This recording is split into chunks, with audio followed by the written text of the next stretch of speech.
The Five Styles of Narration, Part 3, Third Person Limited. If you have been following along with my five-part series of the narrative, you will know that we have already examined first as well as second person narration.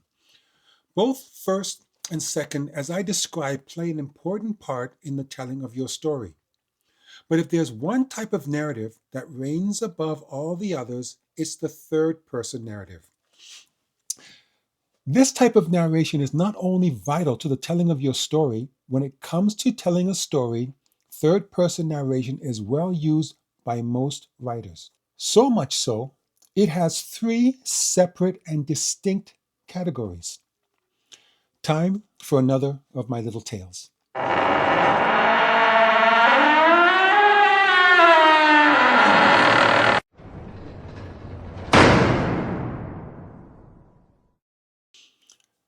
A man named Harlan sits quietly at his apartment window and stares out at the woman who is walking out of the psychiatric clinic across the street. This isn't the first time he's watched her leave the clinic. Like clockwork, once a month, she is brought in by paramedics, and 72 hours later, she is permitted to return home. He has witnessed her doing this for the past year. During that time, he has gotten to know a little about her.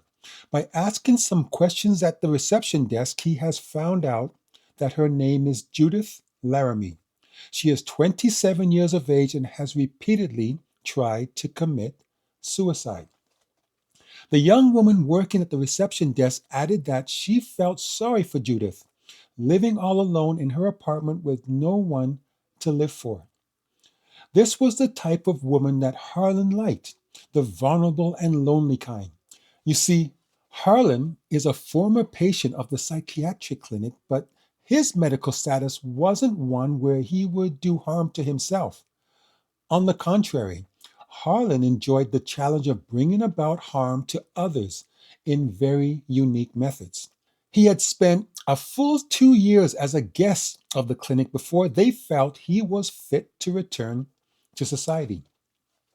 They were wrong, and his renting an apartment directly across the street from the clinic so he could scope out his next victim proved that he needed a few more years in the care of his doctor. Harlan had been watching when the paramedics had brought Judith in and knew that she would be released 72 hours later. When he saw her walk out through the clinic doors, he knew he had to act fast. They always released her late in the evening, so he knew he could approach her without being seen by any nosy onlookers. A few times over the past year, he had made it a point to strike up a little conversation with her, allowing her to feel comfortable in his presence. So, on this particular night, he started up a conversation which she was glad to entertain, and then he suggested she come over to his apartment across the street for a cup of coffee. She felt comfortable enough with him, believing that on those occasions in the past when she saw him at the clinic, he was a staff member and not actually a patient. While she sat on his sofa, he went into the kitchen to prepare the coffee. He returned shortly after with a tray. He set the tray down and picked up the syringe that was concealed by the coffee mugs, and while Judith was looking in the other direction, he injected her with it. Now, the contents of the syringe was a paralyzing agent that he often used to incapacitate his victims. Before they knew what was going on, they would begin to feel numb. Then they would lose the use of their limbs, making it impossible to move, and then it would become difficult to breathe, so they wouldn't be able to speak or even open their mouth. He had done it so many times to so many women that it had become routine for him. He would always choose a psychiatric patient so no one would miss them, and he knew just how much to inject into their body so he could take his time with them. Then, when he was finished, he would take their body to an abandoned part of town and leave it there. By the time the body was discovered the following morning, there would be no trace of any foreign substance except the usual drugs prescribed by their doctor. It was 8:15 p.m., and Harlan intended to have a great deal of fun with Judith before he dropped her off the next morning. But when the sun came up the next morning, Harlan was lying completely still on his living room floor while Judith stared out of his apartment window at the clinic across the street. Today, I'll talk about the narration I believe is the easiest to write from, the third person limited. And then I'll tell you how Harlan ended up on the floor and Judith staring out of his window.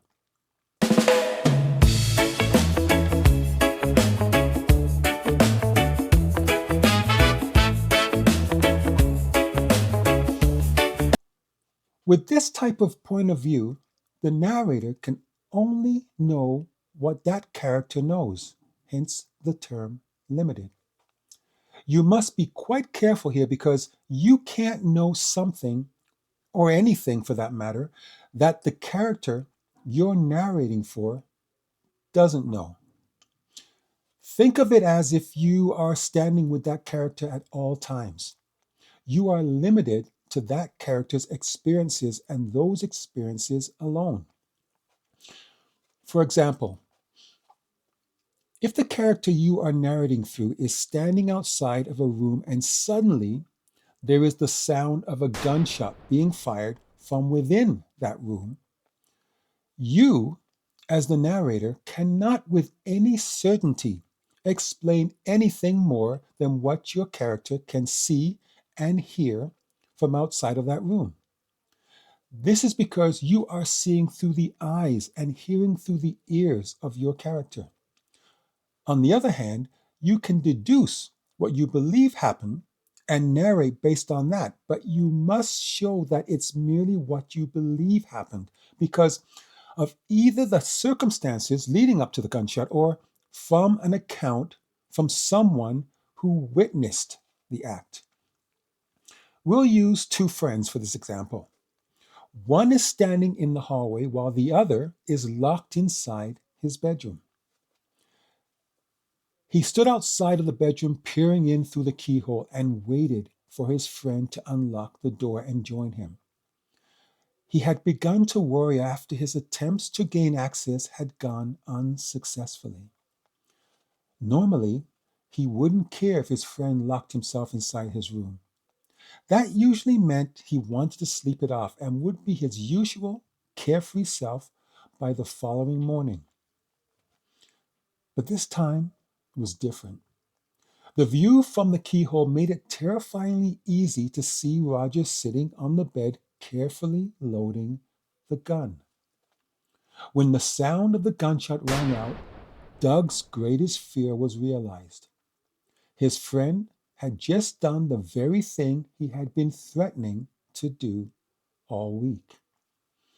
With his ear up against the door, Doug listened intently to what he believed to be the sound of the gun dropping to the bedroom floor. When that sound that he was dreading came, he gasped aloud as he listened to the sound of what he believed to be the body of his friend dropping to the floor.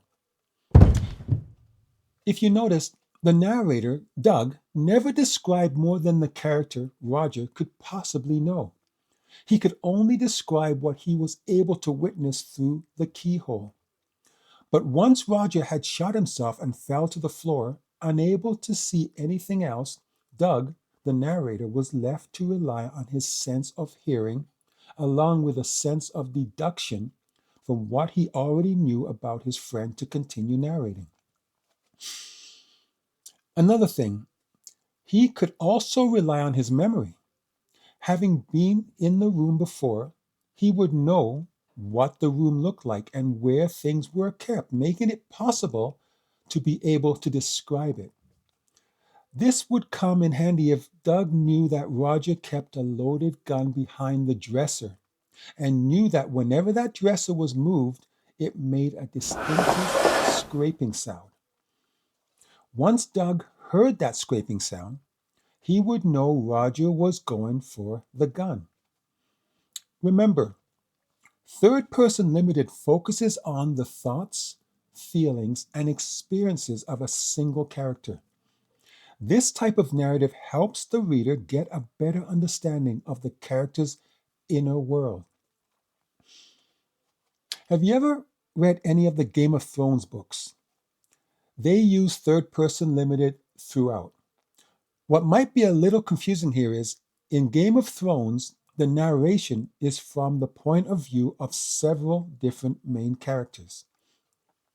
If you remember Ned Stark, Daenerys Targaryen, Jon Snow, Tyrion Lannister, and Cersei Lannister, you'll recall that while Game of Thrones is one main story segmented into different sub stories that converge on each other for one climatic ending, these main characters are, each, the driving force behind it. During each of their respective sub stories, these protagonists' experiences are in the forefront of the story. The story becomes about them, how they feel, what their goals are. The reader is allowed the opportunity to delve inside their minds and follow them along their journey. Although each of these main characters are part of the main story, the bigger picture, they are limited to what they experience from their own individual sub story. While Daenerys Targaryen is liberating Slaver's Bay from the Masters, Jon Snow isn't privy to the world she is changing for the better, any more than she is privy to the world that Jon Snow is saving when he travels north of the Wall to fight the White Walkers. That is until their individual worlds converge and her goal to take back her father's throne is in line with helping Jon defeat the White Walkers. Writing in the third person limited is an ideal way of telling your story in a way your reader can follow along while also allowing them to relate on a more intimate level with your character. With third person limited, there's an intimacy that's found between the narrator and the character he is narrating for. And that's because having a narrator that knows everything that the character knows allows an insight into that character's life that no other can realize. Think about it. Even if your main character has a wife with whom he shares everything with, when he's not with her, he is able to share all the things he had done that day. He is able to convey his feelings of love with her. If he has suffered the loss of a family member who has passed away, he is able to share that loss with her. He is able to share almost anything with her because she is the most important person in his life. I said almost anything, not exactly everything. He can't convey any of those emotions that he still is trying to come to terms with. He may express his love for her, but does he actually know how to convey the love that he has growing inside of him? If that loss that he has suffered was the death of his mother, he might want to share that loss with his wife, but only able to share that which he is able to find the words and actions for. The true depth of his anguish is not something he can properly express. But with a narrator who knows everything that he knows, he understands without any external communication all that he is unable to convey to anyone else. Third person narration is the next best thing to writing in first person narration. The only difference is there are times when it is quite rewarding to be able to tell your story from a different perspective while making certain it's told the way you would have told it in the first place. And now I'll finish the story I call What Doesn't Kill You Makes You Stronger. Judith had been struggling with a severe case of depression, so much that she would systematically commit suicide. Once a month, she would inject herself with a type of poison, something she concocted herself since she wasn't able to buy it at her local pharmacy. But each time, After injecting herself while awaiting death, she would stare up at the photo of the child she had lost to a mishap from the injection that the child was given. But like clockwork, after injecting herself and realizing that she wanted to live in spite of the death of her son, she would dial 911 and the paramedics would rush over and bring her to the clinic where they would save her life and, as protocol, keep her for 72 hours under suicide observation. The thing is, she had been injecting herself with the poison for so long she started to become immune to its effects. Unbeknown to Judith, she had inadvertently made herself immune to the contents of Harlan's syringe. So, about an hour had passed, which was all the time her body needed to fight off the effects, and while he was still finishing up his supper in preparation for a long night of obscene torture, she grabbed a handful of his spare syringes and emptied their entire contents into the back of his neck. This much in one person all at once put him into an irreversible coma. She then waited at his window and watched for the girl who worked at the reception desk to start her shift so she could walk over and admit Harlan for an indefinite stay. Thanks for watching, and if you found anything I said beneficial to you in any way, hit that subscribe button because you never know. My next video might just be helpful too.